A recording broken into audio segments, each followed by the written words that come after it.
Hello and welcome to the East Lampeter Township public meeting. All participants are now informed that this meeting is being recorded. This meeting is also being offered virtually utilizing Zoom, which is a cloud-based platform for remote video and audio conferencing. The Zoom application is free to the public. The general public is therefore able to join the meeting by connection through the internet or by calling in by phone. The public is also able to observe the meeting on the Township's YouTube channel. Please continue to check the Township website calendar for any updates related to these public meetings.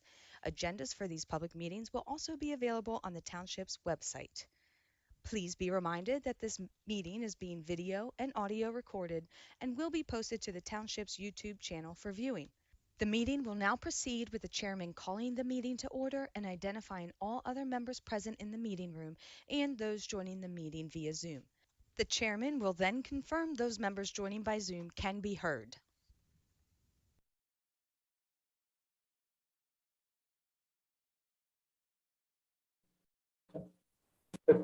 Thank you. Good evening and welcome to the East Lampeter Township Board of Supervisors meeting for March 21st, 2022. Joining me in the room tonight is Supervisor Thornton, Supervisor Demi, Supervisor Meyer, and Supervisor Root.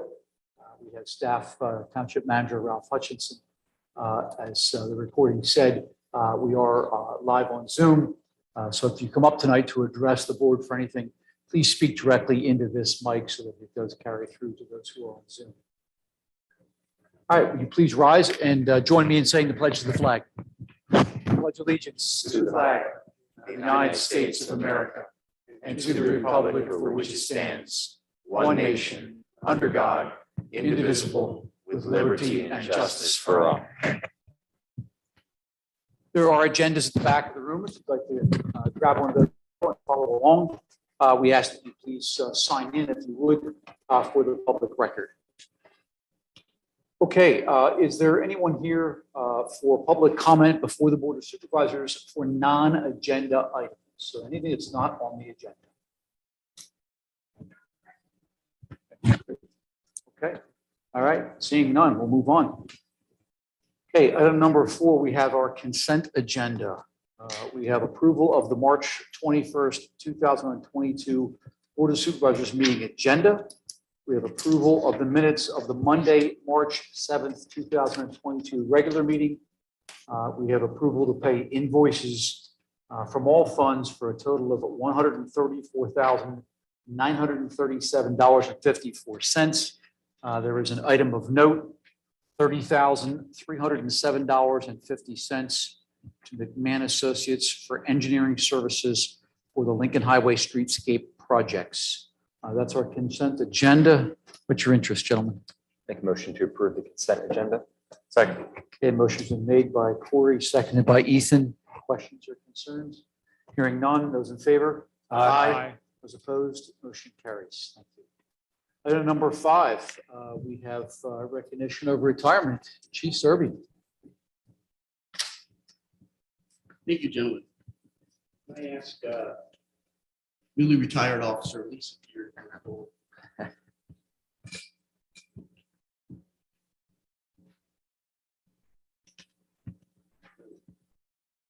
I'd like to take a couple minutes to recognize Officer Gear both for her completion of 25 years of service as well as her recent retirement. Officer Gear was hired on January 20th, 1997. She completed her 25th year of service this January and retired from duty on February 7th. I'd like to take a couple minutes to acknowledge Officer Gear in her career at East Lampeter Township. A lifelong resident of Lancaster County, Officer Gear graduated from Garden Spot High School and Shippensburg University, holding a degree from the Justice. Officer Gear came to ELT-PD having previously been employed as a deputy sheriff with the Lancaster County Sheriff's Department for 4 years. Over the course of her career, Officer Gear held positions in patrol, detective, administrative divisions of East Lampeter Township. She received multiple letters of commendation for exemplary service. Some examples are for capturing a burglar in progress, capturing thieves in progress, capturing a robbery suspect through investigation, preventing several suicides, and saving several subjects in cardiac arrest by performing CPR. In Officer Gear's personnel file are many letters of thankful citizens expressing their gratitude for something Officer Gear did for them. The letters describe Officer Gear as professional, kind, and caring. Beyond her service at East Lampeter Township, Officer Gear also served with the Lancaster County CERT team as a crisis negotiator for 6 years. Try to find a record of that. Officer Gear also volunteered annually at the Pennsylvania State Police Camp Cadet Program for over 10 years. In honor of her retirement, the East Lampeter Township Police Officers Association has presented Officer Gear with her duty weapon, a Glock 19, as a parting gift. And I am pleased to present Officer Gear with her 25th anniversary commemorative box.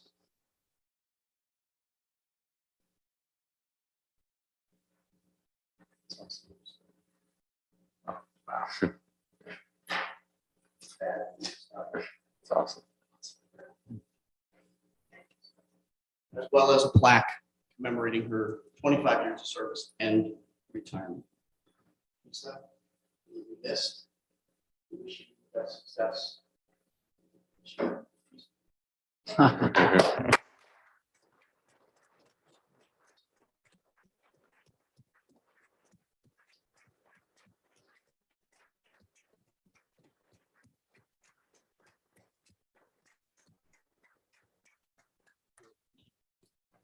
Thanks. At this time, I would Good to like see you. to introduce Caitlin Wildberger. Caitlin Wildberger also has a presentation for Officer Gear.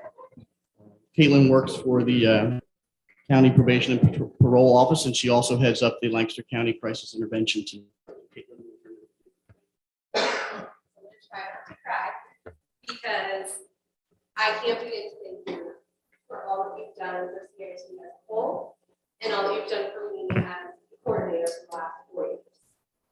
CIT has been a better program because of you, all of your work that you've done through it, whether it's coming back to teach, help coach, some of the newer officers that are coming through, you've been a valuable asset.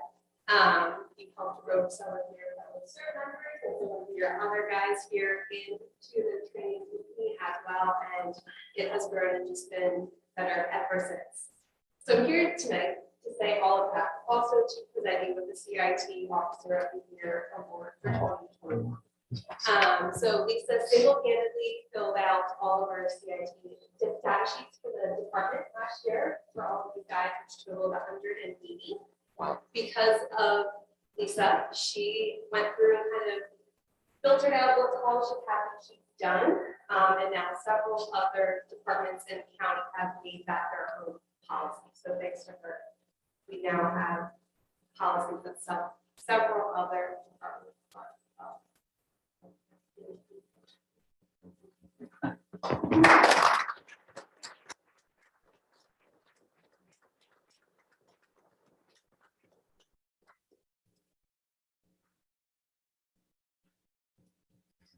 That's awesome. That's awesome.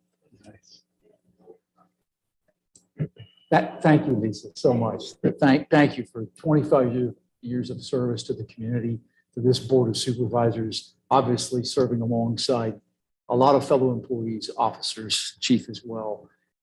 Can't thank you enough. That kind of service to this community means a lot to us. So appreciate that. Yeah. You have anyone here you'd like to introduce to us?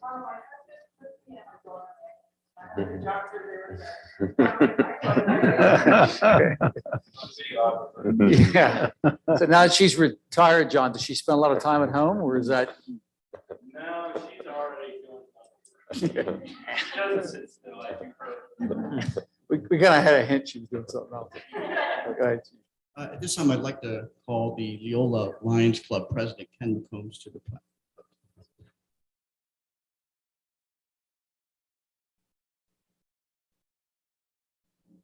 Ken will be presenting the 2021 East Lancaster Township Officer of the Year. Thanks for having me today. I'm the president of the Fairville Leola Lake Lions Club. I'm here to present the Officer of the Year Award to Sergeant Brian T. Clunan.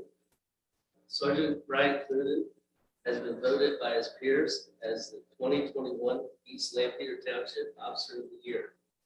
This is the third time Sergeant Clunan has received this recognition, and he is the only East Lampeter officer who have received it 3 times. Sergeant Coonan is a 24-year veteran of the police department. He is a graduate of Penndot Township High School, Kutztown University, Harrisburg Area Community College Police Academy, and he holds a bachelor's degree in criminal justice. Over the course of his career, Sergeant Coonan has received 9 commendations for acts of exceptional police service. Examples include the apprehension of armed robbery suspects in 2002, the apprehension of 70 burglars and multiple theft suspects over his career. Further, Sergeant Coonan has received many letters of thanks and appreciation from various businesses, crime victims, appreciated family members, all stating the gratitude of Sergeant Coonan's actions, demeanor, and kindness. Those who have worked with Sergeant Coonan over the years know him to be an excellent leader. He is also a tireless worker, willing to take on any assignment and see it through. Sergeant Coonan is also very humble, as he would always prefer to do everything that is expected of him and more with little recognition. However, it is at this time, East Lampeter Township Police Department, in conjunction with the Fairville, Viola, Laycock, Lions Club, wish to recognize and thank Sergeant Coonan for all his hard work, for a career dedicated to serving and helping others. Congratulations, Sergeant Coonan, East Lampeter Township's 2021 Officer of the Year.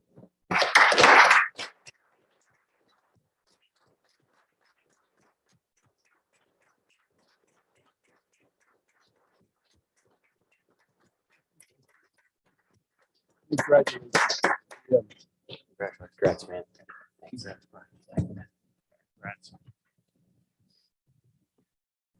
Thank you. Thank you. Appreciate that. Yes. Good, Chief.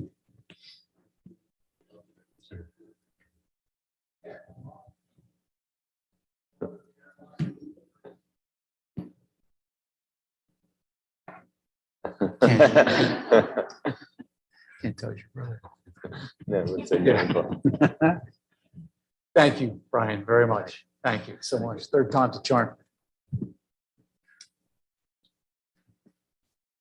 At this time, I'll take the time to go over the annual police report from 2021, which you have paper copies in front of you and may have received electronic copy of it tonight. I'm just say right up front, since you're maybe seeing this for the first time. You might want to excuse the families if they want to leave. You said you might want to excuse the families if they want to leave. If they want to hear your, Your annual report means a lot to us.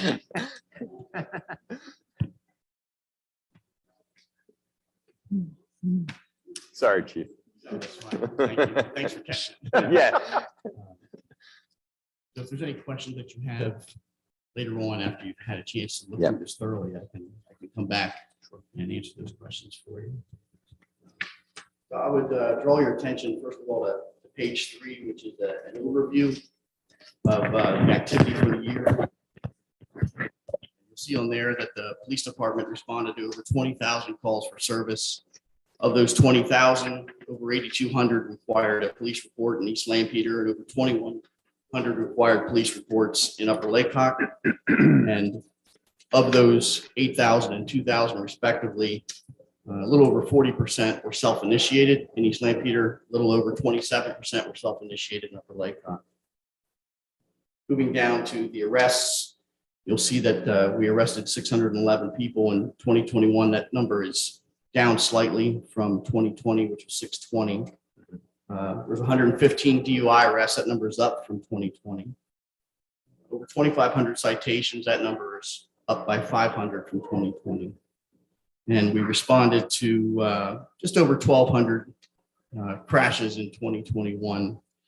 That number, if you recall, last year we were under 1,000. That was the first time I can remember being under 1,000 many years. So we're back up into that 1,200, 1,300 range for crash investigations. We had 5 fatalities last year in East Lampeter, 1 in Upper Laycock. So it was a big year for fatalities, unfortunately.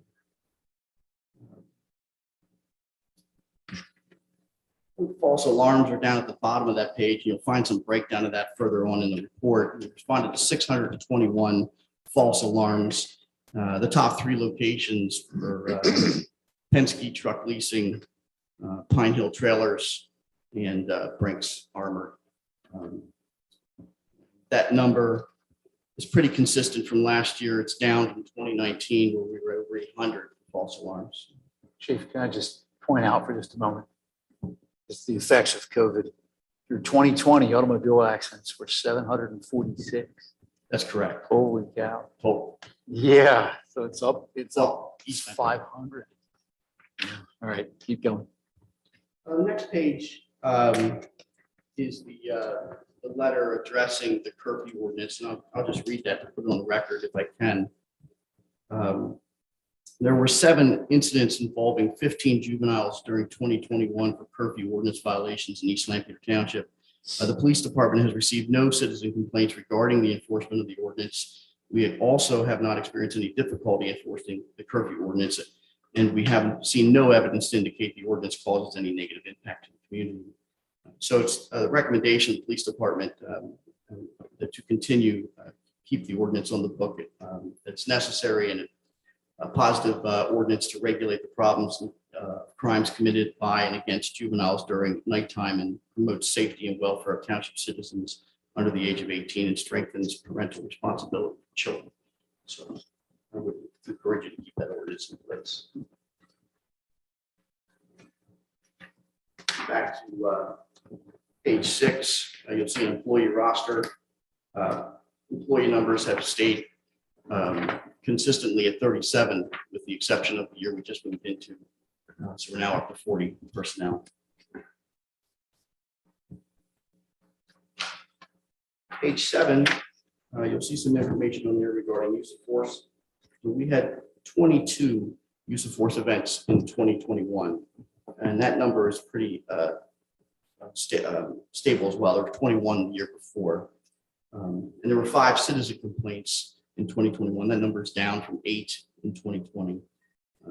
And of those 22 use of force events and 5 citizen complaints, 2 were founded, and we administered discipline for both of those instances.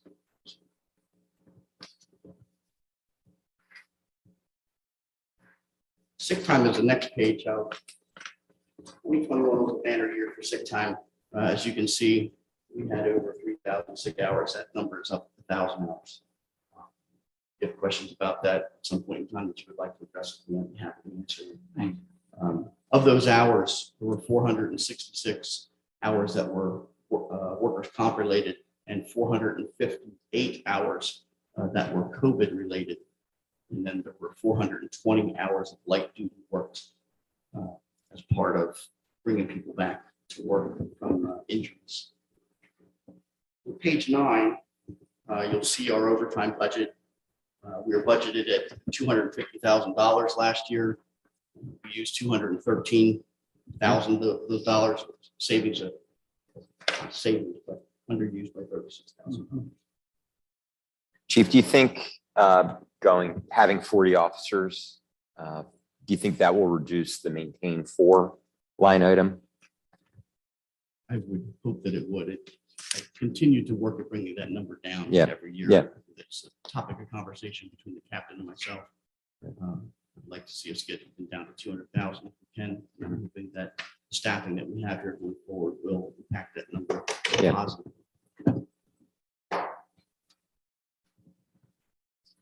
Page 16, if you will. It's accident or crash locations. You'll see that our top crash location continues to be the Route 30 bypass, followed closely, well, not that close, but followed up by the 2100 block of Lincoln Highway and the 2300 block of Lincoln Highway. Those 3 locations have consistently been in our top 3 for several years running. Township manager asked me if we could provide statistical data on how the improvements that we have made to some of our intersections and roadways over the past few years have impacted our accident statistics. And that number can be provided, but I didn't have that in time to put into this report. Going forward, that is something that I will keep tabs on as far as those locations and their completion times, and hopefully be able to give you some type of data back on how this number impacted our reduced, hopefully our accident numbers. Good. Thank you.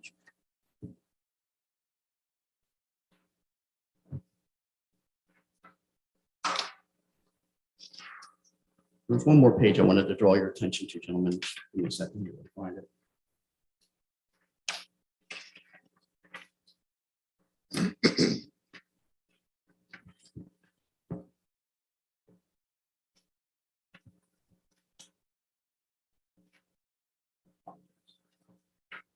All right, take your time.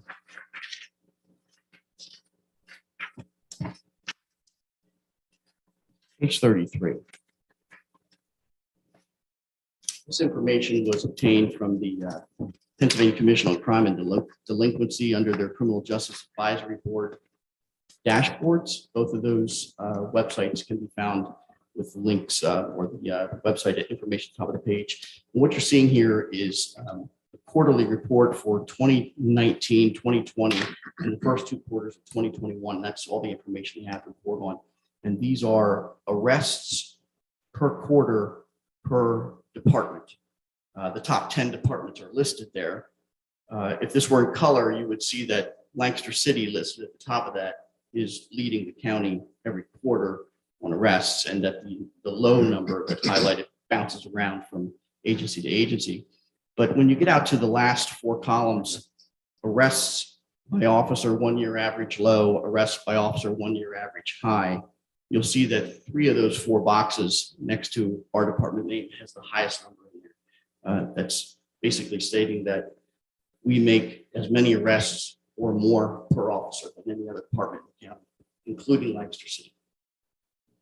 On that last one, you'll see that Lancaster City edges out by 2 points. I just put that in there so that you understand the value that you're getting for your money. I'm proud of all the guys that work here. I think they work very hard. And as you saw with Sergeant Clooney's award tonight, he's one of the hardest working officers. So he helps maintain those kind of numbers. Very proud of it. So as I look at that, Chief, East Lampeter's 10.6, 16.6. So total per officer, is that what that is? That would be an average. An average. In other words, the average low, took the lowest numbers from all those quarters and divided them by our manpower, versus if we took all the highest numbers and divided them by our manpower, we would get either the 10.6 or the 16.6. I'm sorry, The total number includes like detectives and correct. all, Yes, right, that's and the second The other column is one's just patrol. patrol officers. Yeah. So the second number, the Yeah. higher number is the patrol Yeah. division. Yeah. And the Yes. total number is including Yeah, all. it's a great officers. story. Which is represented by 25 patrol officers. Yeah. Correct. Yeah, I don't remember seeing, first of all, great report, always great information. I don't remember seeing the data on 34. Where's my page about the most, which hotels cause the most calls? Is that a new? Yes, Yeah, very helpful. that sheet, and I believe the sheet after it also, Okay. is new information for you as well. And this is going to be up on the website. This will be available for the public to view. It will be. Thank you, Chief. So we've got one out there that's consistently got a lot of calls. So we're the 3rd largest. Is that correct, Chief? So go back to page 33. So East Lampeter Township is in 3rd place. Is that what I'm looking at for criminal justice on that dashboard? In terms of arrests. In terms yes. of arrests, Not in terms of call volume, but in terms of arrests.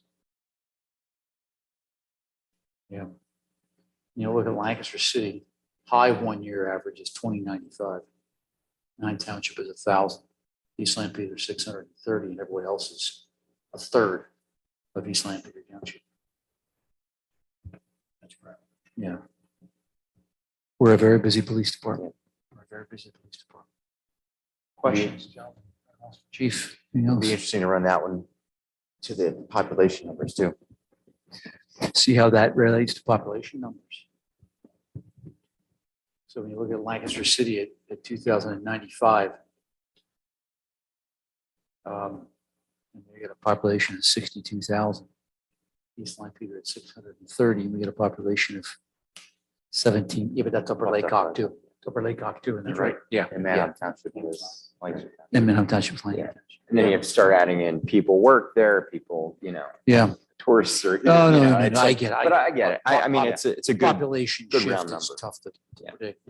I mean, yeah, sorry. No, Chief, we're seeing and hearing a lot of reports around the country of an increase in violent crime and other types of crime. And to a degree in the 3-year summary, I don't quite see it, although, from 19 to 20 to 21, you have a comment about that? The number has actually, I thought, come down a little bit for us.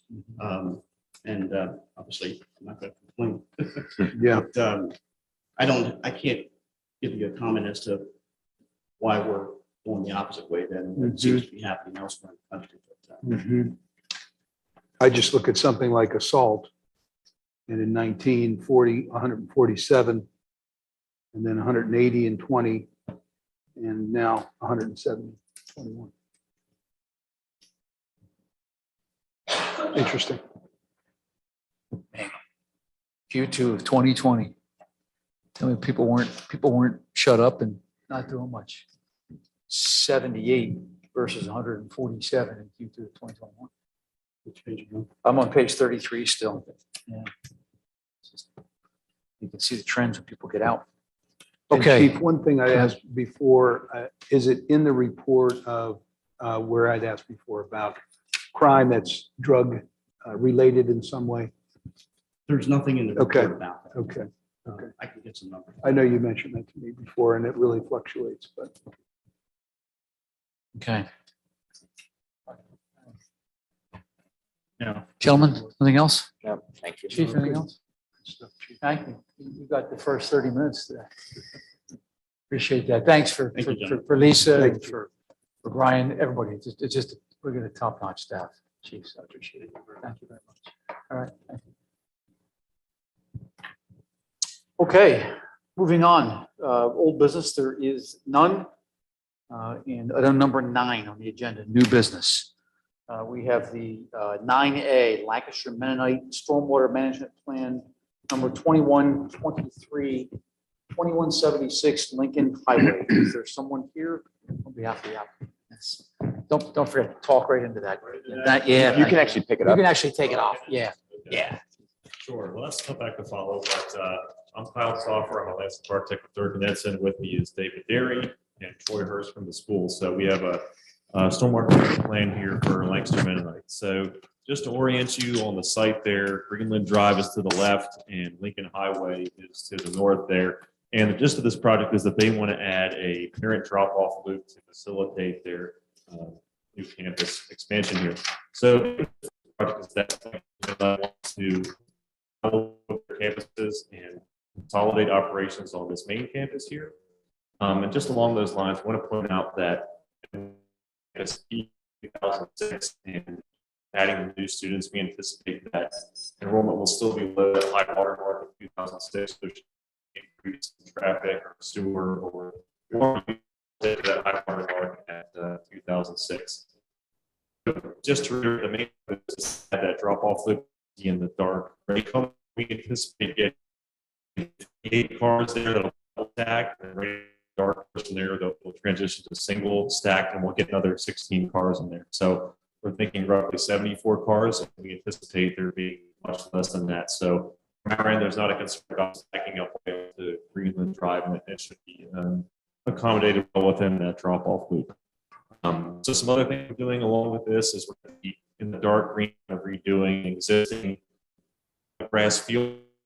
In the we're going to be adding a playground area with some play facilities, and then we're doing some minor walk improvements to ADA access to those play facilities as well. As stormwater goes, we're going to be taking an existing basin that's kind of right where the playground is, and then that teal color there, we're going to be enlarging that and to accommodate the stormwater, do some amended soils, and then to offset the new impervious, we're going to be taking out and tennis courts and some beat up asphalt down in that southwest portion there to offset the new impervious. So I think that's all I have. Is anything clear there, or any questions, or anything clear up for you as far as this plan goes? Thank you, Kyle. Appreciate that.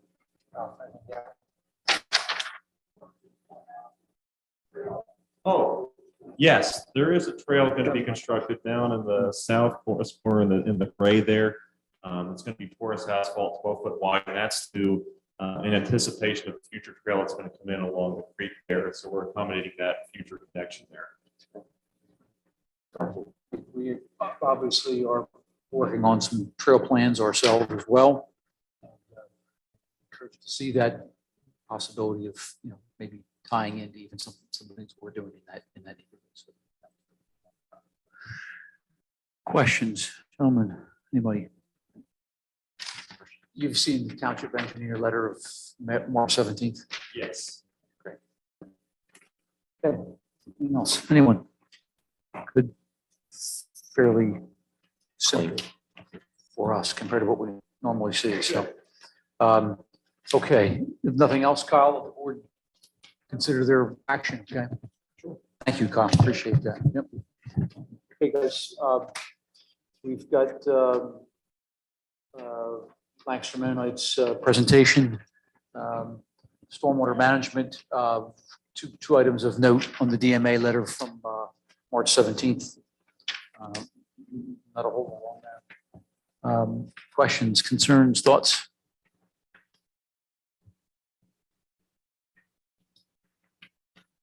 Or motion? Your motion to accept Lancaster Mennonite Stormwater Management Plan number 21-23 at 2176 Lincoln Highway as presented. Motion, is there a second? Second. Okay, motion's been made by Mike and seconded by Roger. Okay, discussion. I think we should make it conditioned on the DMA letter, the 17th. Would it be okay if I amend it to add that? Okay with that, Mike? Okay, so we'll amend Mike's motion. That's all right. Motion with reference to David Miller, March 17th letter. Good. Thank you, Corey. Appreciate it. Okay, the motion's been made by Mike, seconded by Roger. Questions, concerns? Hearing none. Those in favor? Aye. Those opposed? A motion carries. Thank you. Thank you. I appreciate that. Yes, thanks. Item number 9B, Stordler Land Development Plan number 21-25, 2599 Old Philadelphia Pike. Someone here on behalf of the applicant, Mr. Cream, if you just want to just give it your best, Michael Jackson there, you go. Yeah, There we are. you Thank bet. you, members of the board. Kevin Ember from Two Associates is here with me, and Nate Capitone, the owner's representative. Members of the board, this plan comes to you with a recommendation for approval of the plan, 6 waivers or modifications from both the County Planning Commission and the Township Planning Commission. We were before the county added a condition to the plan, and we can go into that through the plan.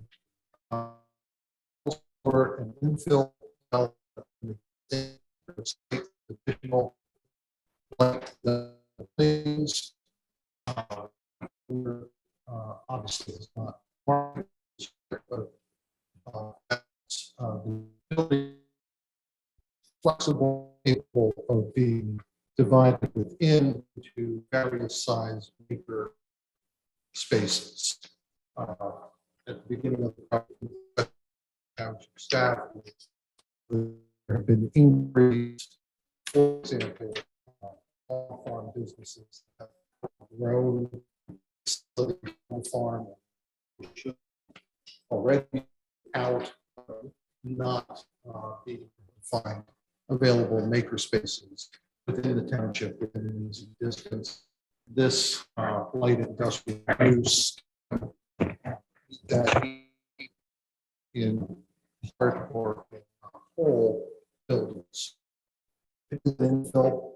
It has existing industrial uses, and with all infill, there is the need to balance the new against the old, not to disrupt there, but to accommodate some fashion the needed improvement.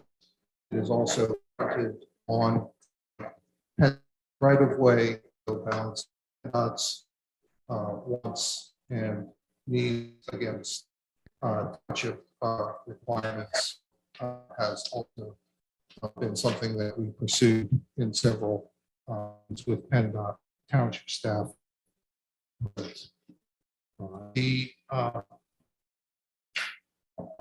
plan does provide for a sidewalk and curbs.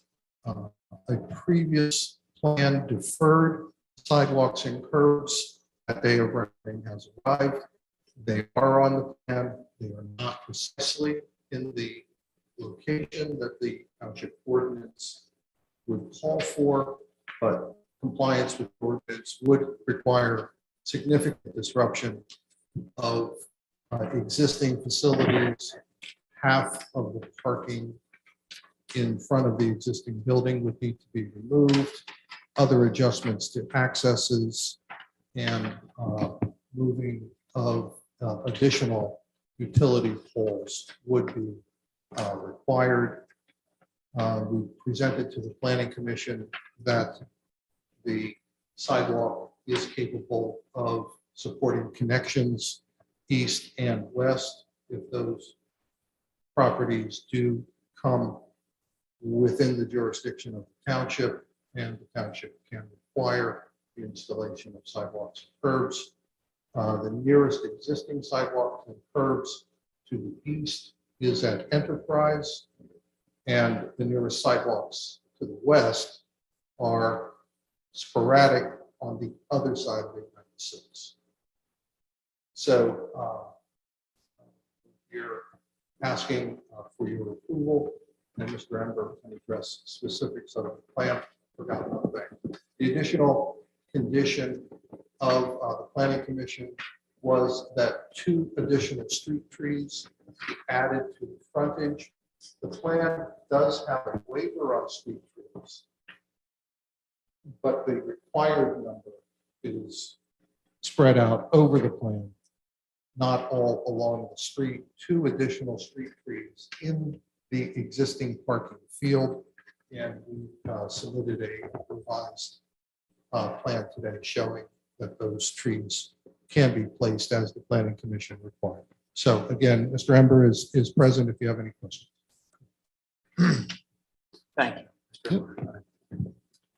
I can just give a real brief overview, a little bit more on the site layout, and then if you have anything specific. So as Matt mentioned, we have 2 existing buildings on site, and we're proposing 3 additional. The existing buildings are about 60,000 square feet total, and proposed total square footage is around 86,000 square feet. We have had those initial conversations with we were looking for this conversation to fully proceed with the plans. It affects some of the layout. Generally in agreement with what we are showing currently with 2 ingress and egress access drives, as Matt mentioned, the rest of the front end to kind of limit people coming in from other entrances that are not really closed off as you would like right now. Some temporary barriers. There will be some pavement widening proposed, so the total lane from center line will be about 18 to 18 and a half feet, very slightly, and that's to accommodate a wider for buggies, which was part of the conversation with Penndot in that location. To handle the increase in impervious coverage, we are expanding the existing stormwater basin that's to the north of the site, and also adding some additional riparian plantings to the riparian buffer as an tributary that runs along the western property boundary. We'll be maintaining that buffer and increasing some that will help with our water quality requirements with DEP and Conservation District. Yes, as Matt mentioned, the sidewalk is just outside the right of way in some spots to accommodate the curbing, the grass strip between the curbing that's required by the township ordinance, and trying to maintain utility poles where we can. And that's pretty much in the same location as the existing sidewalk that's about 350 to 400 feet to the east, along the frontage of the Enterprise Way property, Enterprise Drive that comes out onto Old Philadelphia Pike there. Okay. I forgot two things. On Zoom is John Schick, the project traffic engineering consultant. We had to split John's time between East Lampeter and this project and Manor Township and the Village project. But John is available if you have any specific traffic planning questions. Thank you, Matt. Appreciate that. You've seen the township engineer letter of February 25th. Yes. Several waivers and modification requests there. Can we just speak to a couple of those, if you would? Don't have to go through them verbatim, but just we'll talk about those. Let us know what's the applicant asking for. Sure, we can go through those, just summarize briefly. Number one is straightforward, that's request preliminary final plan in this case, since this project is not proposed to be phased. The second item was, as I mentioned, some of the sidewalks was just outside the right of way to accommodate the grass strip between curb and sidewalk. The township requires the sidewalk to be placed 1 foot inside the right of way. So to accommodate that, the sidewalk is outside the right of way. In some spots, we are proposing an access easement, which generally accomplishes the same thing as having the sidewalk fully within the right of way. As mentioned, that'll allow us to maintain the existing parking along the frontage without disrupting how they currently use those existing buildings, and also by sidewalk just slightly outside the right of way. Number three was just dealing with, there's another requirement where the sidewalks are supposed to be 2 feet from any edge of the parking compound. And again, this is dealing with both locations proposed in the site and along the existing parking lot along the frontage. Just because of where the existing parking lot is, there's not room to accommodate both sidewalk and the grass strip. So we're proposing curb stops along those existing parking spaces, so it wouldn't impede any pedestrians there. And then also within the interior proposed buildings where there is some sidewalk right adjacent to the building, it's not going to be heavily traveled. There's relatively limited parking spaces proposed here, so we're proposing to maintain a 5 foot width sidewalk and curb stops where appropriate. Number four was what Ed mentioned briefly, where again, this is kind of dealing with, because of the location with the existing parking lot very close to the right of way, and the Penndot not wanting any vegetation planted within the right of way, we were requesting a waiver of the street trees there. Per conversation with the commission, we did agree to add 2 additional planting islands that would be curbed within that parking lot, so we could accommodate 2 street trees to more keep that frontage, and then any other required street trees would be provided just as we're within the site, so the total number would still be met. Number 5 was dealing with the township required right of way. Now, in this case, again, I mentioned we haven't submitted to the formal HOP plans yet. Per initial conversation, they made no indication that they would be requiring additional right of way. The requirement for Old Philadelphia Pike, which is considered an arterial road, is actually 50 feet from center line, which is double the current right of way. So that would obviously heavily impact the existing parking lot, take out all the parking. So that main reason for the request to be able to maintain those existing parking spots again. 6 was related to curbing. As Matt mentioned, we are proposing curbing along Old Philadelphia Pike. The ordinance also requires along parking compounds. In this case, again, it's relatively small parking lots. We're not expecting a large number of vehicles in these buildings.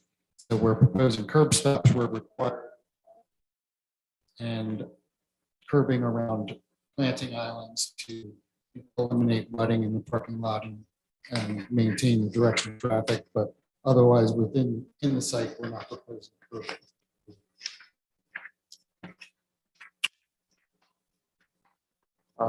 Okay, let's stop there if we can, under your waivers and modifications. So you're aware of Township Engineer's letter of February 25th and the concern that Township Engineer is raising about, I guess, probably four of these requests and how those are related to this issue of excessive parking.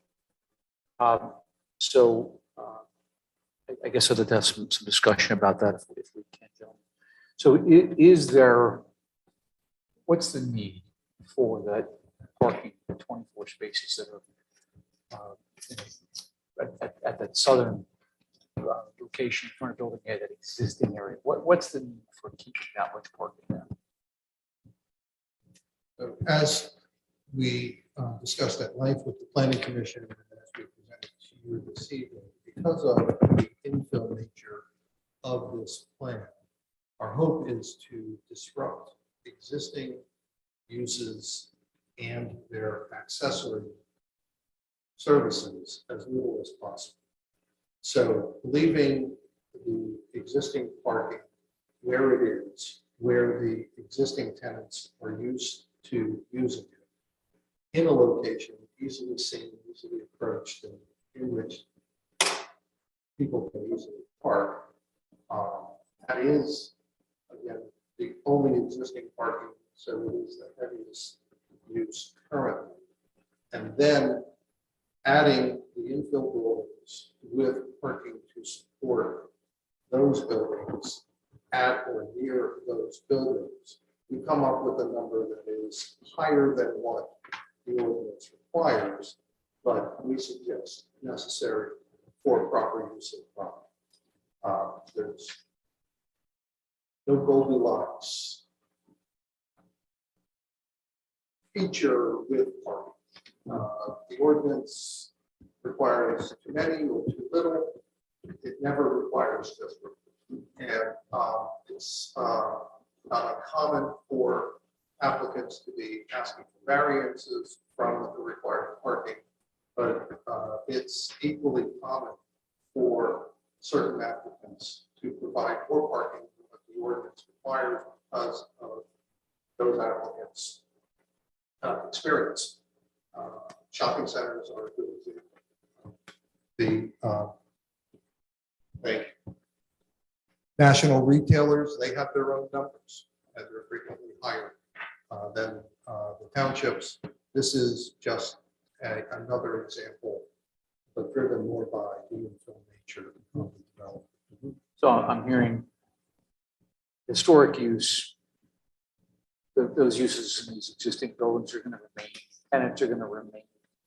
There's a set of habits, there's a set of expectations, there's comfort levels, there's a number of behaviors associated with those existing buildings, those existing tenants. And you're wanting to not disrupt that, you want to keep that as much status quo as you can.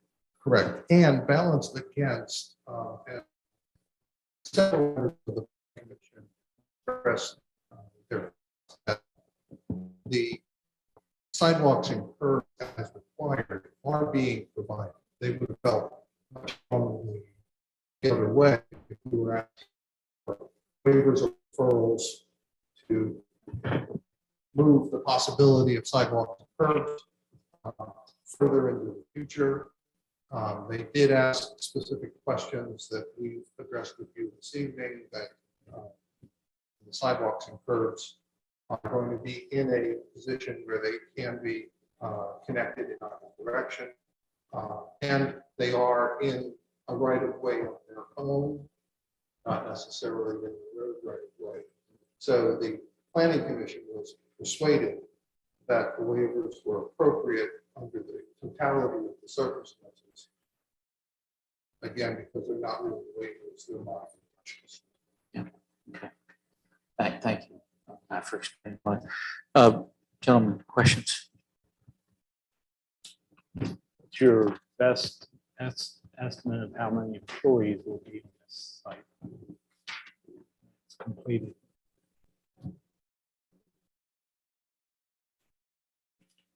Yeah, and since that zoning district requirement was based on employees, we used the numbers of 60 existing employees and 24 proposed employees, so a total of 84. So just to understand, 24 for building 1, 2, and 3 combined. Again, if we mark it as we expect we will, as maker spaces, many times those are 1 and 2 person operations. Now, the need is because they've grown beyond their current location, so we're planning for the future, but to open up, we're looking at these numbers. Okay. Question. Anything else? So on its own, building 1, you have 8 parking spaces. Is there a potential that they need 9 spaces for building 1 as an example, or 10, and those folks would park, next to or where existing building A in those 52 spots, or maybe near existing building B, or what are the thoughts per building? Let's use building 1 as the example.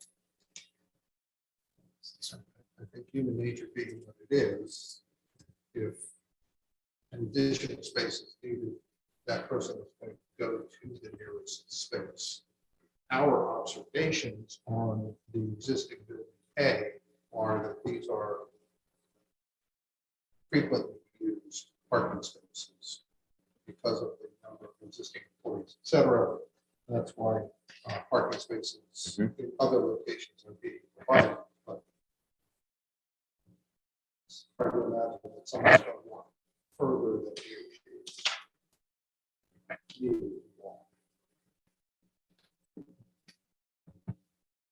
They've got a big red shiny bump. Possibly. Additional questions, gentlemen? On building 1, so you've got that main access drive coming in off the street going back to building 2. The width of that lane from curb to curb is 34 plus feet, and then there's a canopy. Is that an overhang canopy, or what's going under that canopy, which is, and how much? You've still got distance between those curbs to the buildings. I mean, people currently park at an angle along the sides of those buildings. Is there a possibility? I mean, you could, as someone who's struggled with parking at warehouse locations multiple times, I'm looking at this, I'm like, there's another 50 parking spots all over here. There's plenty of parking. But is that what's under that canopy?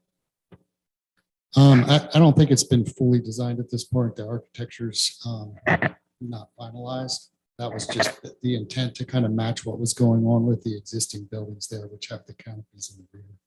So between the 2 existing buildings are canopies, and those are where entrance doors and other openings are.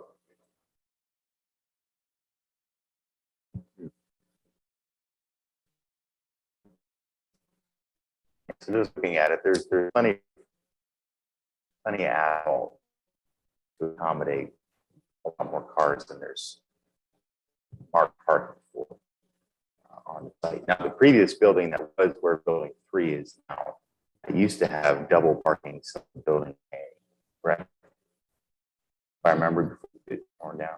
Yeah, I think there was a along the edge, and there's some that remains that we would be, repaving portion.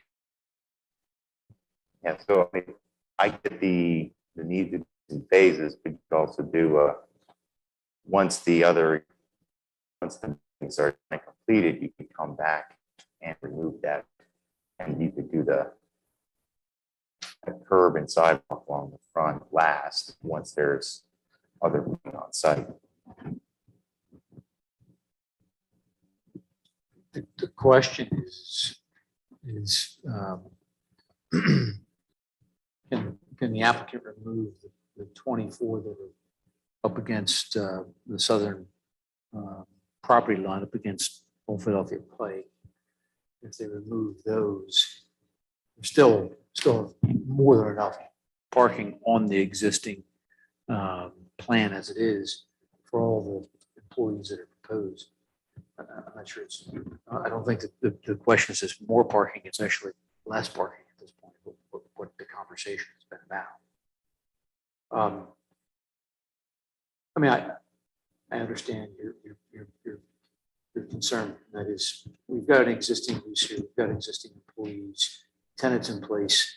We're trying not to disrupt their lives, their work lives, for infill and expanding usages on this piece of property. Can we accommodate everything that's required by the ordinance by just modifying these couple of items? So we are accommodating everything that's required by the ordinance, not in precise location. That's a modification. Yeah, And thank you. That's what this is saying. Yep. Yeah, thank you. Appreciate it. Asking for relief other than the widening of the right of way. Because it is a Penndot right of way. Yeah. And not a- Correct.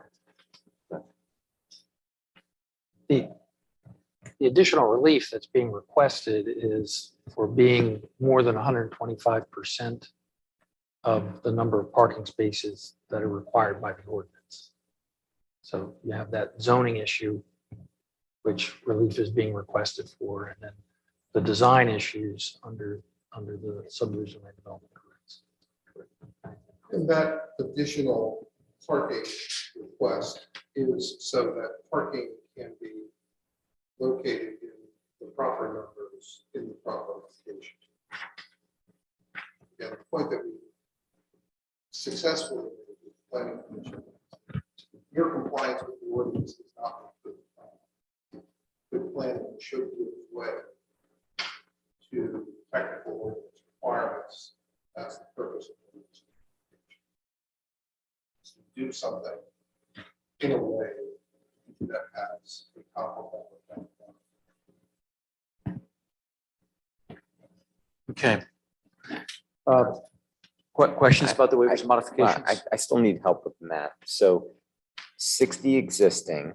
So I see we have 52 existing spots at building A, 9 at building B, and then 24 needed for new. 24 new spots. We have 8 on building 1, 16 on building 3, and 16 on building 2. Agreed? Yeah, Okay. So it sounds like we're asking for more parking than necessary for those buildings individually, for those 3 new buildings individually. Just based on that math. So there's the existing use that already Right. has excess parking. Yeah. And then all the new ones are also asking for excess Right. parking. So it's not like the new ones are in compliance if you just took those. Sorry. The 3 proposed buildings are still, even if you don't include the existing parking, have excess parking for the ordinance. right. And the waiver request was based on 125% of one space per employee, which The ordinance requirement is 1 for 2 employees.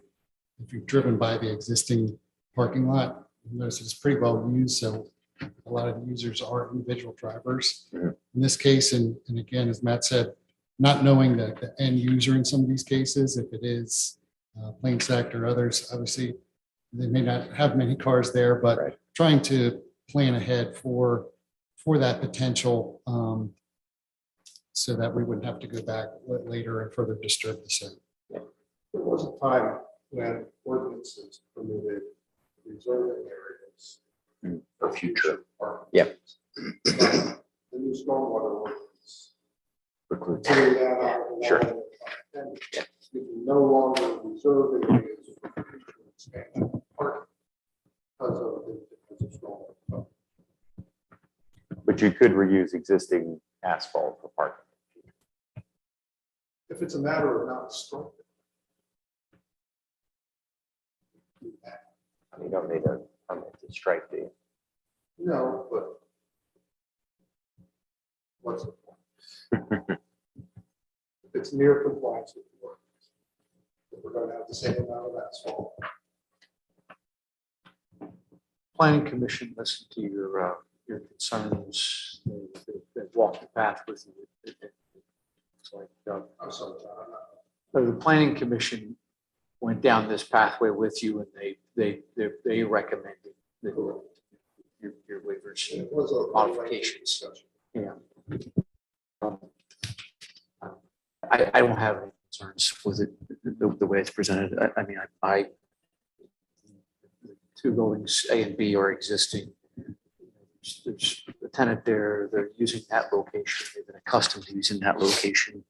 To Ethan's point, if the land use, if the uses of these additional buildings change and we need more parking, there's obviously plenty of room for that. If we had to add, but I mean, as it is, the 101 is sufficient for significant more growth, if need be. I'm prone to go along with Planning Commission's recommendation. That total would be now 99 based on just removing 2 of those existing parking spaces for additional landscape islands that we agreed to.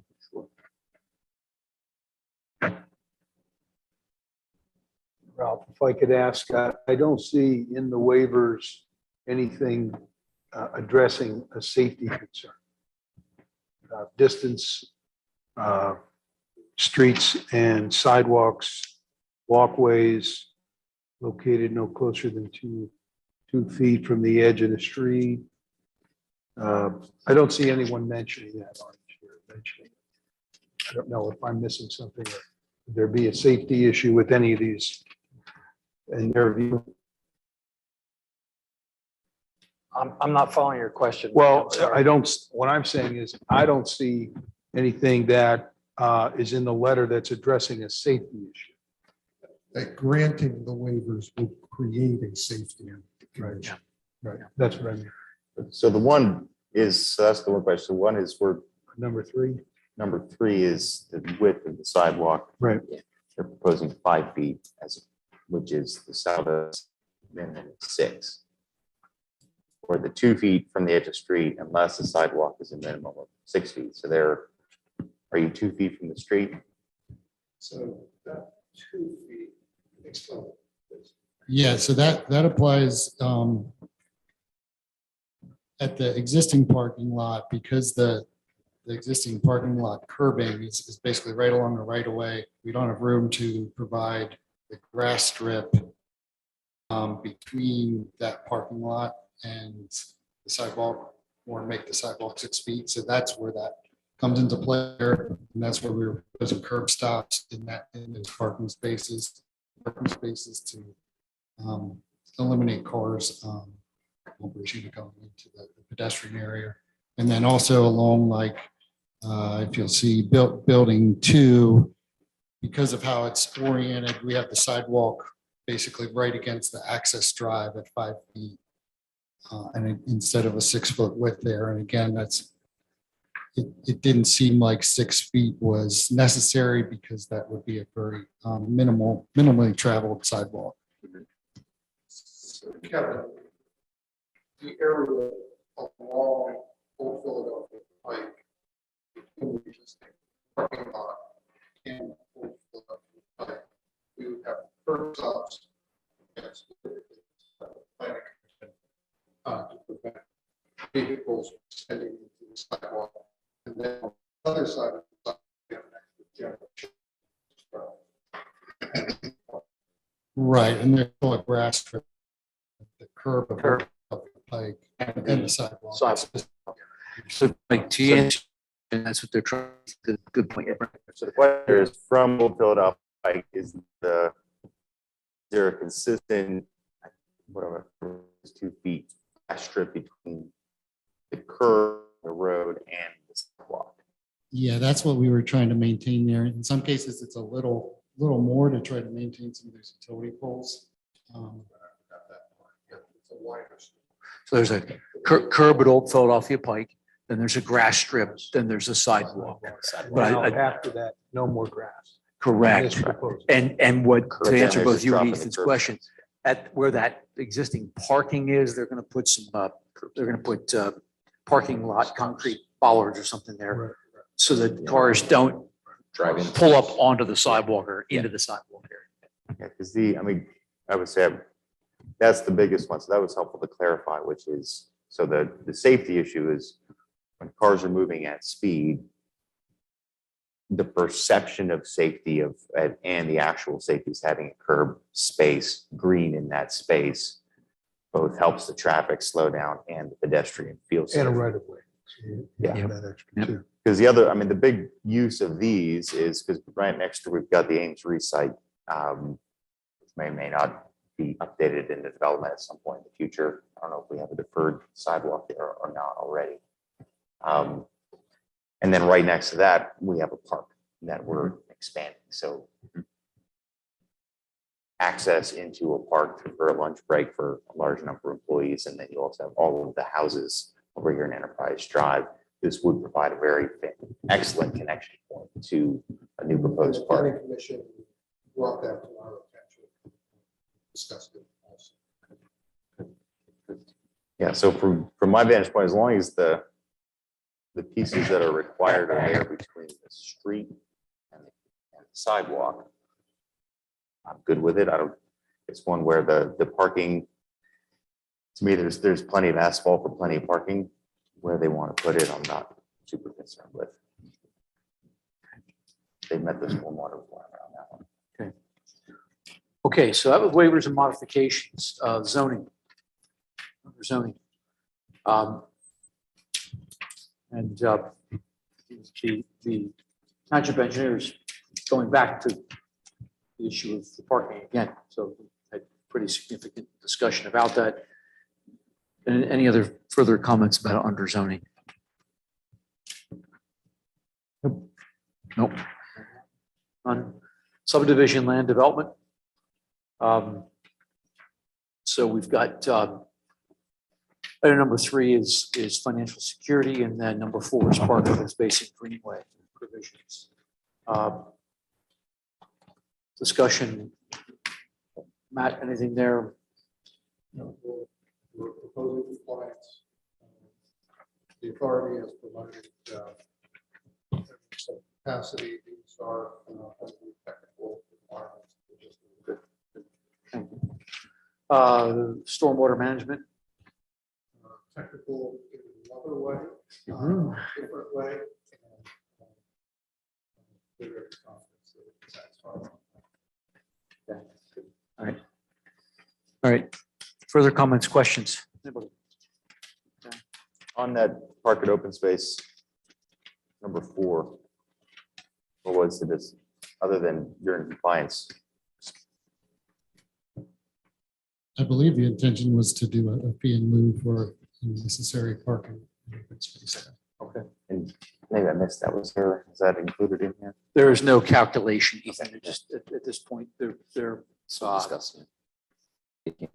going to discuss it with staff, but what are your thoughts? I mean, we our normal standard provision is for, a specific calculation. For the ordinance indicates that for non-residential projects, it's 2.5% of the land area. And then a fee in lieu of would be the pre-development value of that amount of land. We'd like you to work with staff and come up with that number. Okay, thank you. Because Disagreements usually come over what is that pre-development value? Okay, thoughts, concerns, questions, anybody? Okay. Okay, I think you've covered everything for us. All right, nice. All right. The board has some discussion. All right, so applicants stepped through the DMA letter of February 25th. We've know what the planning commission has discussed as well too. There's a couple of items on there, waivers and modifications, number of those, zoning issues and subdivision land development and stormwater. So thoughts? Just going to say that county planning commission letter, I think, they requesting a bicycle parking? Was that discussed at? That's on the plan. Okay, it's on. Sure. Thanks, Ken. Yeah, we did address that. There's 2 bike racks proposed next to building 1. Next to where the 2 main access drives come in. If there would be more use, we can always add. Yeah. Good, good. Thanks, Ethan, for asking about that. Corey, whoever did that. Okay. What are your interests?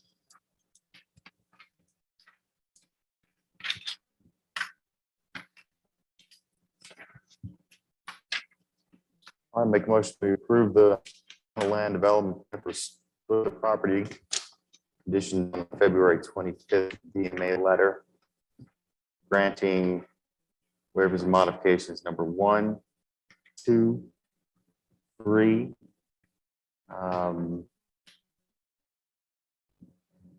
Let's see, where's the one where you guys can move the trees of the island? 4. Okay. Yep.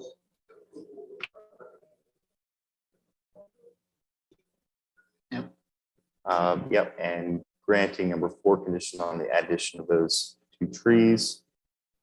Granting number 5, granting number 6, with the condition that all required landscape islands are curbed.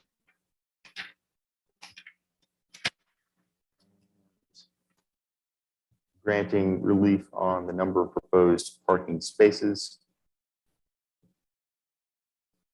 And working with staff on the park open space and greenway provisions for subdivision land development number 4. Okay. All right. Did I miss anything?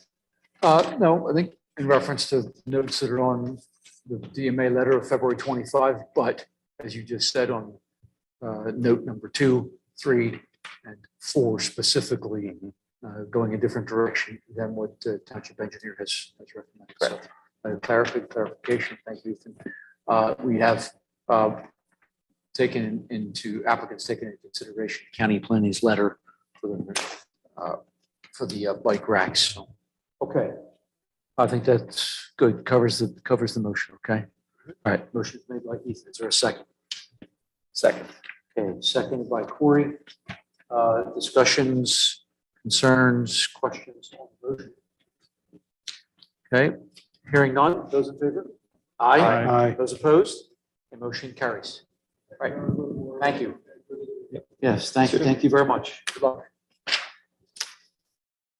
Okay, item number 9C, a discussion in reference to the mixed-use zoning district.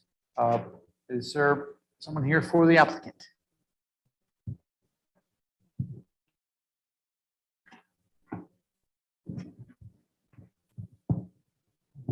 Thanks.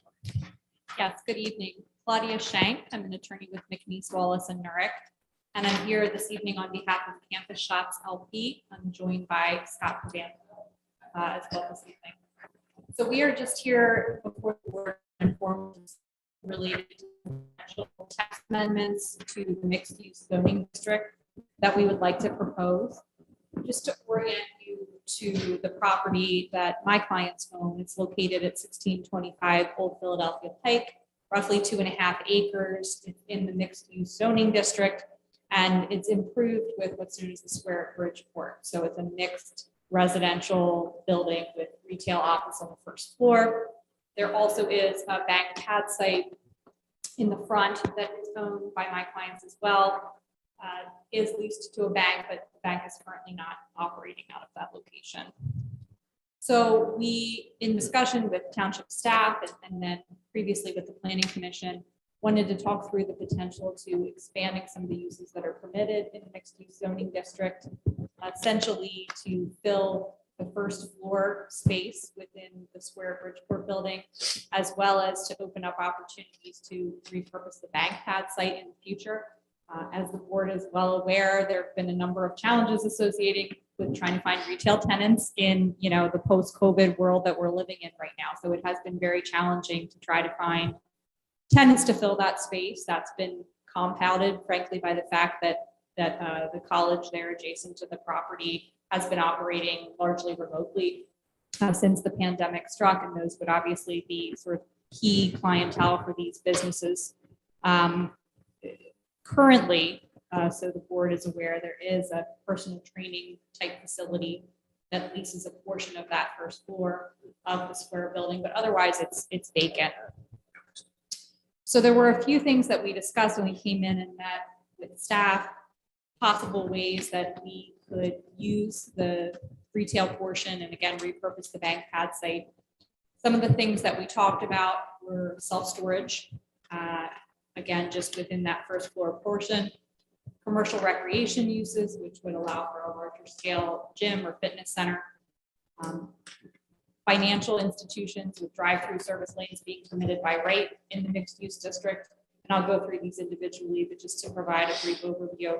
Actually, that bank pad site currently is a pre-existing non-conforming use, so to make that compliant with the zoning ordinance. And then finally, the potential to add drive-through service lanes as a use permitted for restaurant and retail bakery uses. So I'll start, if I could, with self-storage facilities. This is a concept, and Scott can talk a little bit more about this, that the developers have seen be successful in other locations, basically taking that first floor area that's designated for retail and converting it into some storage units. They would be accessed internally, so it's not going to be your traditional full loading dock like what you might imagine when you think about self-storage. It would be a key swipe to enter the building. Obviously, there's a tremendous need from tenants in the building for self-storage, but it wouldn't be limited to that. There could be others in the community or maybe affiliated with the school that would want to use that space as well. A few things that we talked about would be capping the amount of area that could be permitted for that use. So we talked about a cap of 10,000 square feet. Again, the idea here is you're not wanting to have those traditional self-storage facilities in the mixed use district. It would be a smaller scale type of facility. Another thing that the Planning Commission did bring up is potentially limiting the percentage of a retail area that could be used for self-storage. So there was a concern from the Planning Commission of us converting that whole area into self-storage, maybe wanting to retain some retail. Obviously, the more flexibility, the better from our perspective. And certainly we would let the market drive what portion of the building would be utilized for that self-storage. So that's sort of the first piece, and really kind of the item that drove us to come in and meet with staff. But in discussion, with staff, we talked about what other cleanup items are potentially needed here, what else could maybe be done to promote greater flexibility, and staff mentioned the commercial recreation uses. We've gotten several inquiries from fitness centers, gymnasiums, that sort of thing, to be able to operate in that space. Certainly think that's consistent with the mixed use zoning district. The financial institution with drive-through lane that I previously mentioned, again, a use that's already there, and we think again is consistent with mixed use, sort of mixing the residential and the community uses. And then finally, drive-through service lanes for restaurants and retail bakery uses. So at this pad site, it's a bank with drive-through. There's a question as to in the future whether we're going to be seeing as many banks of that nature coming into the community, and we'd like the ability to potentially repurpose that for a restaurant or a bakery use. Currently, restaurants and bakeries are permitted in the mixed-use zoning districts, but they're not allowed to have drive-through. So those are the main items we wanted to discuss with the board this evening, and I'll have Scott before now just talk a little bit about his experience leasing that space. Good evening. You're good. Yep, you're on. My name is Scott Palazzo with Campus Shops LP. We're the owner, one of the partners of Campus Shops. As you're aware, back in 2017-18, brought this project forward to do a mixed use concept. Started construction middle of May of 19 and finished up and had our last group of people move in, I think, August of this year. Obviously, that was through the shutdown through COVID and other things. But at this point, the apartment side of it's fully leased. We have 30 tenants. We were full before we got our occupancy permits. We had signed up. So that part of it obviously has gone extremely well. What we're here to talk about is the bottom part of it that we're trying to lease. So basically, if you take out COVID and a couple of months, we're pretty much at 2.5 years of trying to get it leased and get it full. So as Claudia said, we do have a tenant, PTSI, a personal training facility that are appointment only, specializing mostly in high school athletes, college athletes, people that want a higher level of fitness, but their specialty is that they're 1 or 2 person instructions. It's not something you walk into to do, which is great. They're a great tenant. They have 5 or 6 offices. They also make sense because they need a credential. They're providing flooring and 2 bathrooms, slop sink, bike code. So they're pretty bare bones, but it makes sense for both parties. So we did it. So like Claudia said, at this point, our retail office space outlook hasn't been great. We haven't got a lot. The 1 or 2, yeah, quite frankly, the price market. So we're kind of here to talk about. Can you hand these out? I don't know if you guys are familiar with Prospect Storage. They're in West Hempfield, Columbia, like Scoops area. Anyway, the handout you'll have will show very similar to what we're proposing. The gentleman that owns that is a partner in our project, so I'm not just taking off the internet and showing you guys. But basically similar to what we had. There's, I don't know the amount of units, but there's the stories above are apartments, and below it they had empty space that was retail. I think this is in West Hempfield Township. And what they did is they backfilled it with small storage. And if you can see, just looking at the pictures, that's pretty much the exact thing that we're proposing, that style. We wouldn't be making any changes to the front of our building. The current doors, windows, and everything wouldn't change. With the space, and basically from the outside, it would pretty much look like that. You wouldn't know it's storage unless you were looking for it.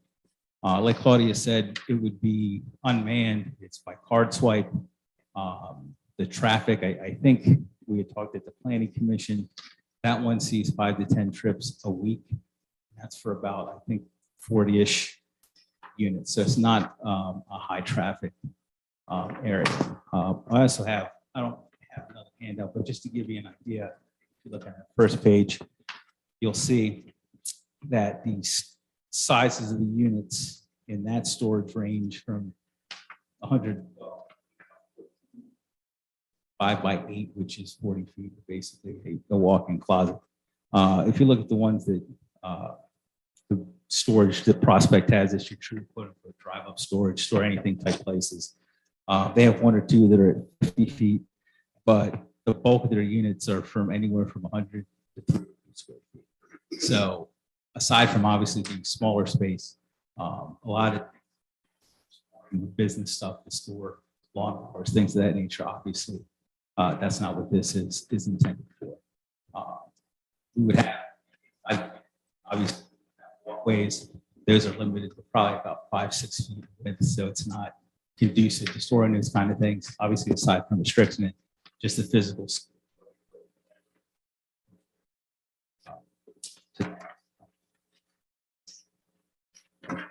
What's the square feet on the first floor?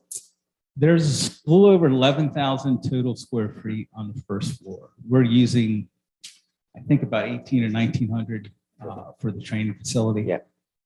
Which leaves how much left over, but we have seven door frontages across the front. So theoretically, we could develop it into 15, whatever it is, 1,600 square foot, take 3-4 spaces. But those doors are pretty much at this point, they're fixed. We also, on the far end, left of the building, we face it. We have patio and stuff for a theoretical takeout window. We can't do drive-through at the building, obviously, but we could modify. We got some type of business or something on the end that wants to cover something. Thoughts, questions? So you're not looking to move out the current trainer? You're looking. No. What we're looking to do, quite honestly, is I think we're looking for the 10,000 square foot number. Obviously, we struggle where we get different townships, and some of them say, make sure you cover everybody. Some of them say, go this direction. We're using 10,000. We think is a good number. Our initial thoughts are we would like to probably end up with 5,000 to 6,000 square feet of that space reserved for this. And then basically that would free up the rest of it. Our big challenge is obviously, aside from the market, it's a lower revenue use. So how do we get what we need to help us keep moving? But also, if you looked at those pictures, what's nice about it is you can take it apart relatively easily. So I know there's talk about what's coming with the Bridgeport plan and things. So yes, 5-10 years when that gets here, obviously, if there's a higher, more profitable use, which opens the door for other places, take it apart because there's not much to it. You're not putting a roof. Your roofs are right there. You're not putting chicken wire. It's roofs, your floor, it's all there. Yeah, and your electric's there. But the individual units are climate controlled. Yes, they would be climate controlled like the interior when we finish it out. Yeah, we finish out the trainer, he's climate controlled. The inside would be yes. So that would also open up storage for travel pharmaceuticals, people of that nature that needed some type of climate control. But we also anticipate probably 50% of the residents that are there would fill space. So we're not inclined to put it in the rent because rents are high right now. I want to add more money, but the reality is, I think we probably end up leasing 50%. That might be low, but that's a good number for us. Is there any special parking need or keeping lanes? No, I open? mean we have, I think, 80 some spaces if memory serves me. So residents have plenty. Yeah, we have plenty for residents. We also have overflow parking arrangement with Hack, I think, for 16 spaces, which is nobody's been at Hack lately, so it's not a problem. But yeah, like I said, even if we double the size, that would probably mean 10 to 20 visitors a week as opposed to the 5 to 10 use that. It's not a high impact thing. In and out. Yeah. Well, they're just looking for feedback at this point. Yeah, we feel good about it. Yeah, look forward to working with them on a draft ordinance. It's just trying to come up with something creative. We mixed use zone was us trying to be creative. We're trying. The Bridgeport plan is us trying to be creative. We're looking for ways to do some things that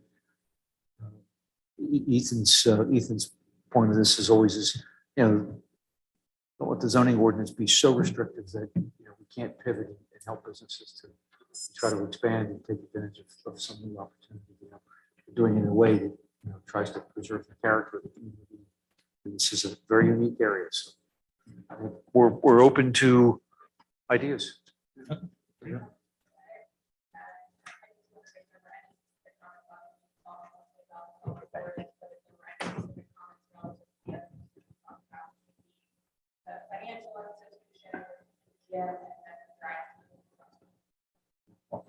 I think in the whole scope of the Bridgeport project, I mean, mixed use facilities like this will lower the amount of drive offs and drive back in. People will be able to walk these mixed use projects. I'm very positive. Yeah.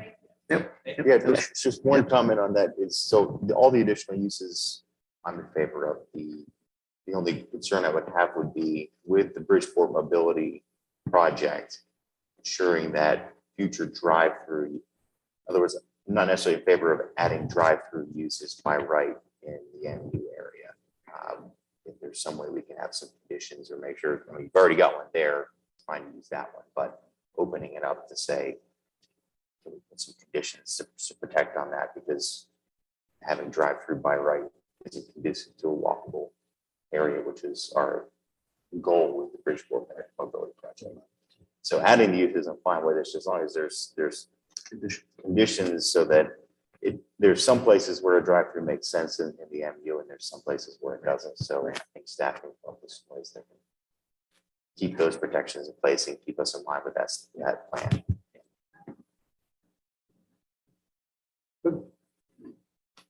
Okay, Thank thank you. you, guys. Good luck. Scott, thank you for doing that development. It's nice to see you. You got 30 some tenants in there, huh? Yeah, it's great. It's great. So we're, it's crazy. There's a lot of housing, not a lot. At least in my house. Our house. Theoretically, we see it. A lot of work from people. Definitely not expected. First. And you built to give tenants, that's the count. Thanks, appreciate it. Okay, number 9D, we have been asked, staff has been asked to review our neighboring township, West Lampeter's comprehensive plan and their amendments to and development of. Yeah, it's a full new comprehensive plan for West Lampeter Township. And as they're required to, they send it out to all of their neighbors for comment. So staff did go through the plan, and I think we shared the whole plan with board members. Yep. And we had Colin put together a memo outlining our thoughts related to it. Good. They're part of the LAMC, the Central.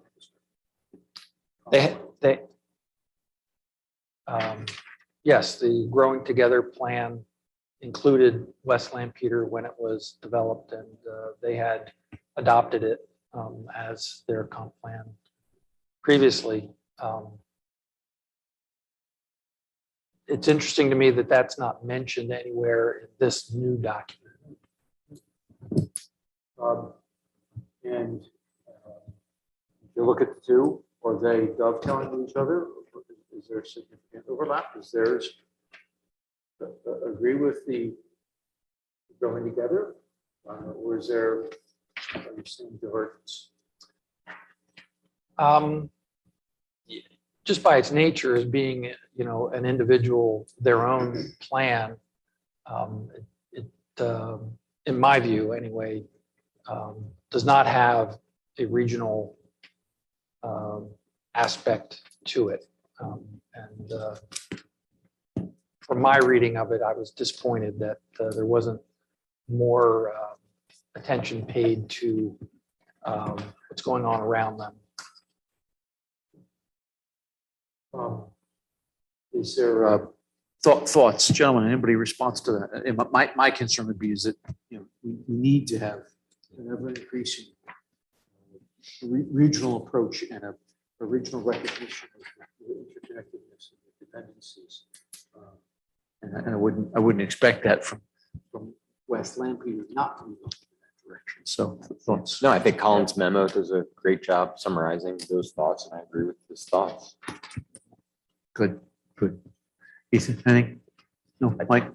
To the greatest extent, we want compatibility, right? We don't want major fluctuations, differences. Yep. Seems like he's identifying what's there, like items that should be a concern. Good. Roger, you on planning? Thoughts? Agree with the letter from Colin, this evaluation? Yes, especially when it comes to recreation, trails development, all that. If you don't have a regional view, don't have a regional 10,000-foot view. Yeah. That stuff never happens. All right, so. Message consent, right? We need a motion. That would be helpful, Okay. yes. All right, so there's a motion for staff's response to the review. Make a motion, we send the response as presented. Second. Okay, motion's been made by Ethan, second by Mike. Questions or concerns? Hearing none, those in favor? Those opposed, motion carries. Okay, 9E, a time extension for Township Review and Action Stall Sluice, 264 Maple Avenue. Anyone here, anyone on Zoom? Aaron, anyone? Okay. All right. So they're offering us 90 days additional time. Yes, and that will assist them in being able to respond to review comments they've already received. Okay. So motion. Make a motion, we accept the 90-day time extension. Second. Okay, motion by Ethan, second by Roger. Questions or concerns? Hearing none, those in favor? Aye. Aye. Those opposed, motion carries. Action items 10A. We've got a resolution in reference to the Walnut Street Roundabout Maintenance Agreement. Ralph. So we've been working together with Penndot and our friends from High on the development of this agreement, which would be between the township and Penndot to do a number of things, primarily to allow the township to operate and maintain the proposed heritage pathway within Penndot's right-of-way, to maintain certain features of the roundabout that'll be constructed where Walnut Street extended and Ben Franklin Boulevard will intersect.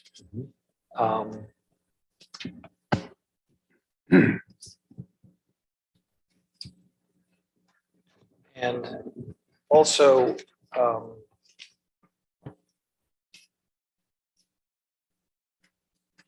well, in more particular related to the roundabout, the township would be responsible for certain pavement markings, signage associated with the roundabout, and lighting, for street lighting of the roundabout. I feel like I'm missing something, but I can't think of what it is. There's some details about what can and can't happen on the trail, allowances for us to come back to them to request additional permits to put other things within the right of way, those sorts of details. Of course, as you've heard before, the plan is to construct both the Walnut Street extension, the roundabout, the connection with Ben Franklin Boulevard over to Greenfield Road, and the pathway, all as part of one construction project. So PennDOT requires that agreements of this nature be approved by the governing body through a resolution. So that's the purpose of the resolution, would be to approve the agreement and authorize the appropriate signatories to sign it. Okay. Questions? We received the roundabout and trail maintenance agreement. So we've got that, we've got the resolution.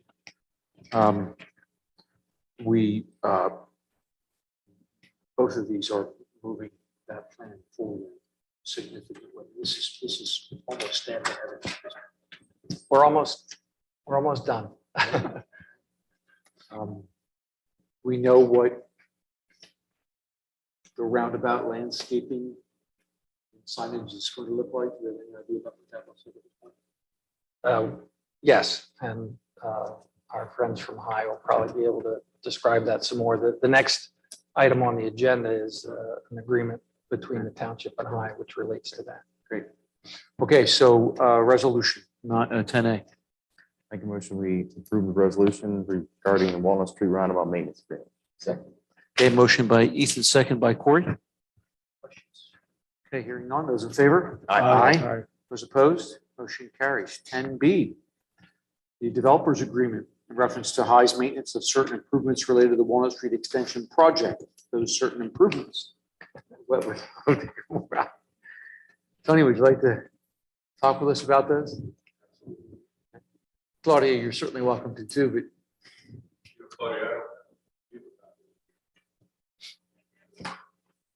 you want this, Tom? Staff and Claudia and Tony have been working on this almost to the start of the meeting. So it was a little bit last minute, but there's been a lot of positive effort that's gone. The ink is still drying on that. I apologize.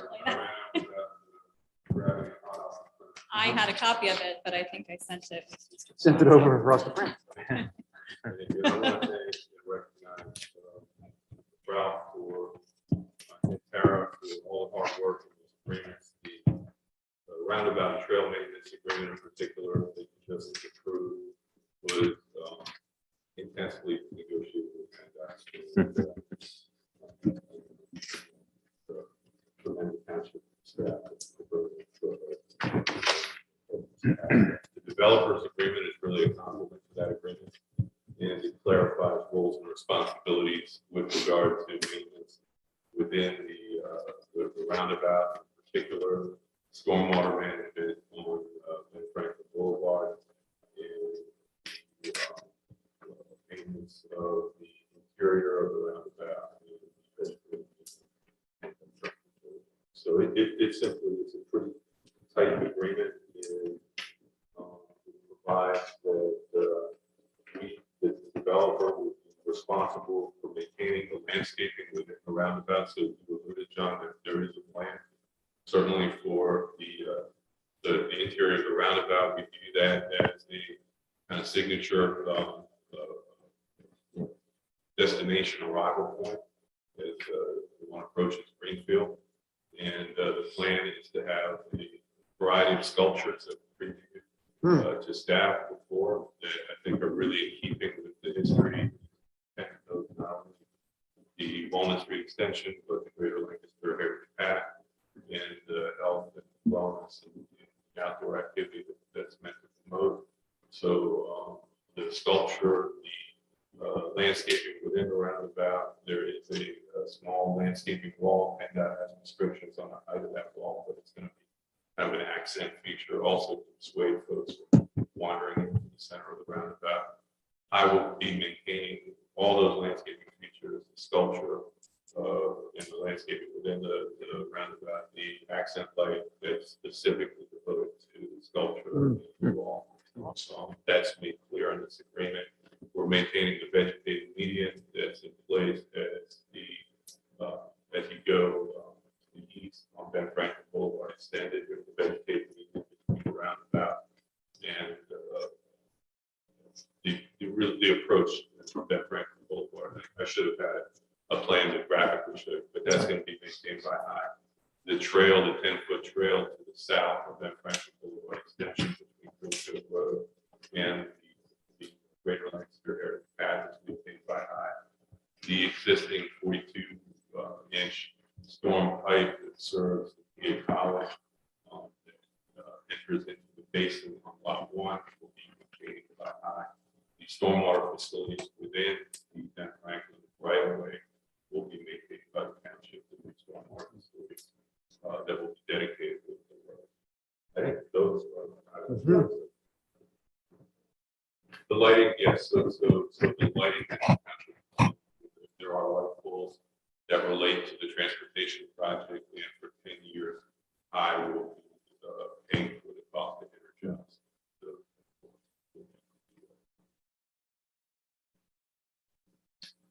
Let's pre-exchange the immediate strip there. What's happening with that? I'm not understanding your question. You're coming in Walnut Street from Wall Street exchange. On The that. extension along the median on Walnut Street extension between the interchange and Yeah. that's maintained primarily by Okay. I'm sorry, That's all right. exchange was thrown. me. That's all I didn't get that. So that's maintained by Penndot. Okay. The lighting on the roundabout, Tony? No, it's pretty much standard PPL fixture type of street lighting. Good. Comments, questions? Looking forward to seeing it. Man, first. so am I. I can't wait. I know. What'd you say? Almost there. We're almost there. Oh, Yeah. man. Do you want to share anything about the schedule? We're excited. We have got confirmation from Penndot. We're on track for the HFD approval in March. That puts us in a position to advertise in April. We work with staff to have the next really important event in the schedule right here. And it's fitting that we have here at the township a pre-bid meeting. So advertisement, pre-bid meeting here at the township, we walk through with the interested contractors, and I hope they pack a little. And that evening, I'll be over to pack the contractors looking to bid on this project. We think there will be excitement. And then May, receive the bids and hopefully an award following that contract negotiation and the notice to proceed in July. Wow.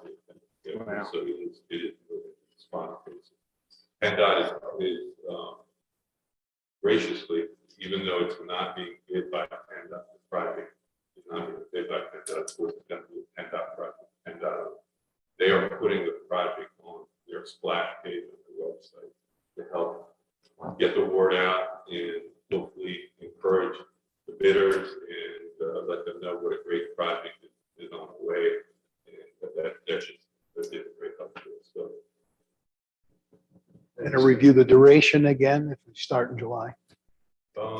18 months. 18 months, The schedule is that's what we said originally. The 18 months is the planning schedule. Engineers believe you could do a little better than that. But 18 months. So that's good. And while that's going on, Tom, guys are working ahead on the Greenfield North. residential community, Greenfield Yeah, North. we'll have Yeah. So we're still keeping in mind that, I don't know if you two were on the board, I guess we talked about, but I didn't hear what you said. Greenfield North, Oh, the Residential. the residential component that's across from the College of Health Sciences, but still moving towards that June of 2024 for the Women's Open. That's really, that's the Walnut Street. And if we are underway,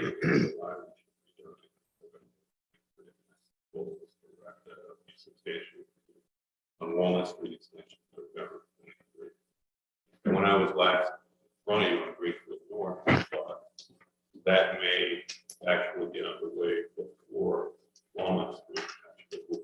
We'll have a couple of months jump on Walnut Street. Yeah. Wow. Good. Excellent. Excellent. A significant investment in the community, and that roadway will be a significant entryway, a gateway into the community. It really will be, as was the investment that you guys made at the old Holiday Inn site at Greenfield or at Costco. I mean, that just has just vastly changed the look when you come off of there. And I want to put discussion about that, vision that it's just produced. So continue to make such great investments. So thank you very much. Thanks to staff for working that closely. Yeah, Obviously, you yeah, worked really absolutely. close with them. Thank you, Mike, for saying that. But it goes a long way when staff is working with our business partners, with Penndot, and really leaning forward on these things. Tony did the heavy lifting. I don't want to kid anybody. Tony Tony did the heavy lifting. I didn't know that. Wow. He goes to the How much gym. do you squat? It really was the event. There was a lot of, and I want to say, I mean, this has been a part of it. Thank you for, the ribbon cutting is going to be just spectacular for this. And if there's any way we could get you guys to run Penndot, we would let you do that. Penndot, a division of the high company. Can I second that? You second that. Anything else? Anything else for us? Okay. Okay, so thank you guys very much. So we have the developers agreement. We need to accept this at this point, correct? Okay. If you're Is there a motion? satisfied with it, yes, please. Sorry. Is there a motion for the developers agreement? I have a quick question. Yep, go ahead. We Ethan. can discuss it after motion. Page 9, number 20. Are you on the PennDOT agreement or? Are we on this, the trail maintenance agreement? It's the trail, but it's the maintenance. That's back to 10A. That was approved. They were in opposite orders. Sorry about that. Oh, no. No, No, Ethan- Resolution is way no, no, past. Ethan- You're right. Ethan's You're talking right. about the You're developers right. agreement. Sorry. Yep. This one. The roundabout The one I trail gave maintenance Tony. Yeah. Page 9, number 20. That is the PennDOT agreement. No. We, did 10A was the resolution we passed. Right, the resolution for the PennDOT agreement. Okay. That was, so this And was for Ethan's this. asking about 10B. Right. Developers agreement.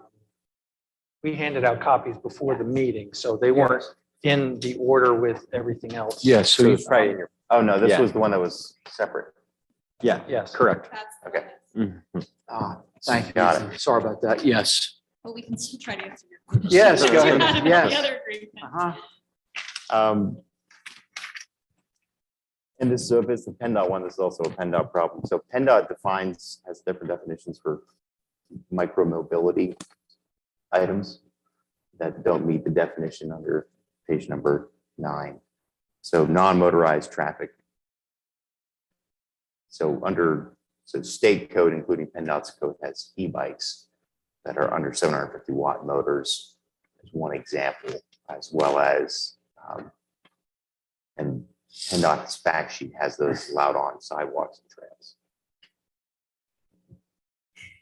So your question, is this more restrictive than what PennDOT's fact sheet would allow by not yeah. allowing e-bikes? Then the other one would be under ADA requirements allow electronic vehicles like scooters, like the little rascals and things. I do think the ADA is dealt with separately in the agreement, although I'd have to look through it to see where. There is attachment G to the agreement, which deals with the Americans with Disabilities Act and ensuring compliance of the documents with that. So I would assume to the extent that would override anything in here. Now, I know that doesn't really deal with the question related to the bike, but I believe that the motorized scooters, chairs, that sort of thing will be covered. Yeah, so under ADA, but the other one, so e-bikes and then e-scooters. So e-scooters are currently they're not regulated under state law. Okay. People use them all the time, but there is a bill to do that. The e-bikes are regulated as separate from electric petacycles. So the difference is the speed. Just one, I don't think we can address it here, but it might be worth doing a separate resolution at some point regarding all of our parks and multimodal pathways of which to basically say we're going to follow PennDOT as regarding what is allowed on a path as opposed to trying to have a separate set of regs. Okay. That way we can say PennDOT allows it. Yeah, Follow all of our paths in the township do as well too. Well, all of our paths don't. No, I'm Our saying- paths that allow multimodal Yeah. use. So if we went that direction, we'd say all paths that allow multimodal use are in line with PennDOT's regulations. Regarding micromobility. Okay. That might be just a way to catch all, do it because it's one of, on other paths in the county, there are different signs that say different things, but the practice is everyone still uses e-bikes. You're just not running full speed when there's a lot of traffic on the trail. But if you're commuting in the morning from Akron and Ephrata on down to Lidditz, you're flying. And it's pretty normal nowadays to see those out there. As someone who commutes on an e-bike. Would you entertain a demonstration in front park? Yeah, I'll bring him. I'm pretty sure you have one of every one you just. Yeah, I'm sure he does. I I'm don't sure have he an does. electric scooter. I would love to pick up one from a local Amish guy who wants to sell one. But those things move. If you've never They seen do move. an Amish guy responding to a fire call on an e-scooter, they can. He comes by my house. All right, so Future topics. Yeah. Understood. This is Okay. no for future. Yeah. Good. All right. 7%. Nothing else? Okay, so we have the developers agreement. Did we have a motion? Yes, I make a motion we approve the developers agreement as presented. Second? Is there a Second. Okay, motion by Ethan, second by Roger. Questions, concerns, staff, thank you for clarifying what you were talking about. I appreciate it. Okay, those in favor? Aye. Those opposed, motion carries. Thank you. Thank you so much, very much. 10C, adoption of the new emergency operation plan. Been distributed. We all got a copy. Ralph, anything that, The plan was initially developed by our emergency management coordinator and his assistant. Staff worked on it as well to make a few improvements. It was reviewed again by both of them. They were satisfied with it. It was then presented back to the Emergency Services Committee. And this past Thursday evening, they recommended approval of the plan. So it's ready for your action if you're ready. okay. Questions or concerns about the emergency operation plan? Okay, is there a motion? Make a motion we adopt the EOP as presented. Second. Okay, motion by Ethan, seconded by Mike. Questions or concerns? Hearing none. Those in favor? Aye. Those opposed, motion carries. 10D, an amendment to the 1983 sewer agreement in reference to Lassa's purchase of Manor Township system. This is a Manor Township system. Is that the way Right. we're framing it? There's- The Manor Township. Well, most of Manor Township is already served by Lassa. So what remains as owned and operated by Manor Township is what is being purchased by Lassa. So when this transaction is done, Manor will no longer have any owned sewers. All of them in Manor Township will be owned by Lassa. So the 1983 agreement, of course, is with partners that contribute flow to the city's treatment plant. This system has been contributing flow to the city's treatment plant, but not really recognized separately. It's just been considered to be part of the city's flow. So that's being corrected. This amendment essentially changes a few of the provisions in the existing agreement to recognize this addition to Lassa's system and Lassa's responsibilities within the agreement as far as the amount of flow that they're contributing and the capital needs associated with it. So it doesn't really change anything about East Lampeter Township and our sewer authority's relationship to the other partners. All of the same capacities that we have now, we will have if this amendment is adopted. Staff has been through it and recommending for board action. The sewer authority took similar action. Both your sewer authority and the board of supervisors are parties to the agreement. So both of you would have to act on the agreement in order for it to become an amendment to the agreement. Okay, great. Questions about it, guys? Nope. Okay. The motion. Make a motion to approve the amendment to the 1983 sewer agreement as presented. Is there a second? Second. Okay, motion by Ethan, second by Roger. Questions? Hearing none. Those in favor? Aye. Those opposed, motion carries. 10E, we're going to authorize some new signatories. Yes, Right. Staff thought that the election pretty much handled that. We have 2 new board members and former board members left, so we wanted to change the signatories on the bank accounts appropriately. The bank is looking for some action of the Board of Supervisors to authorize the removal of Dave Buckwalter and Glenn Everly and the addition of Mike Thornton and Roger Rutt. Okay. Our motion, guys?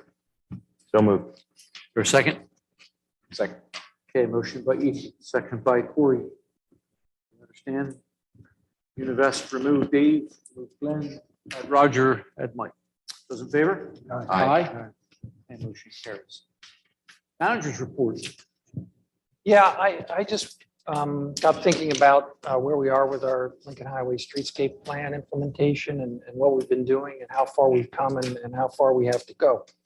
And I outlined in my memo to you the things that are in process right now or have been completed. And it's getting to be quite the list, which is great. I did mention that it was May of 2015 when the streetscape plan was adopted by the Board of Supervisors. So it's been nearly 7 years. And we've been working hard at it. Some things are looking different out there. We're right on the cusp of a lot of things looking different in the coming couple of years. So we're excited about that. We continue to work on these projects and more projects that are identified in the streetscape plan. It's just an indication to me that, these kinds of efforts take sustained, consistent commitment and effort, and appreciate the board's leadership in that regard. But I don't know that we'll ever be done with implementing this particular plan. Things evolve, as you know, and change. And so there's that sort of constant improvement and constant pieces of success that will get us to a point of change, but you may never really be done. That's really all I wanted to point out and say about where we are with the streetscape plan. Yeah, I think staff has to keep the foot on the gas too. So the board is fully supportive of it. The board has had, numerous discussions or opportunities to impress upon business owners to do certain things, or, the dedication to keep going, seeking grants and things of that nature. And I think it's going to take that kind of sustained effort. We can't help, I think, at some point, reach back out to the business community and try to engage them in perhaps maybe a business improvement district, and try to get that initiative going, because it has so much potential for, really engaging them in this, helping them to see the investment that they would put into this. So I agree. Thoughts, anybody? Additional concerns? None? I appreciate everything staff is doing. We definitely, as far as the BID is concerned, we definitely have a better story about the implementation of the streetscape plan than we did when we started or made the effort the first time. So I'm optimistic that as we get into that, the business folks out there will want to join in, and we'll get that off the ground. Good. Awesome. Okay. All right. Item number 12. Motion to adjourn. Second. Motion by Corey, second by Mike. Those in favor? Aye. Aye. Those opposed? Motion carries. Thank you. I think I'm gonna be right. I think I'm gonna be right. Claudia, Shank, I think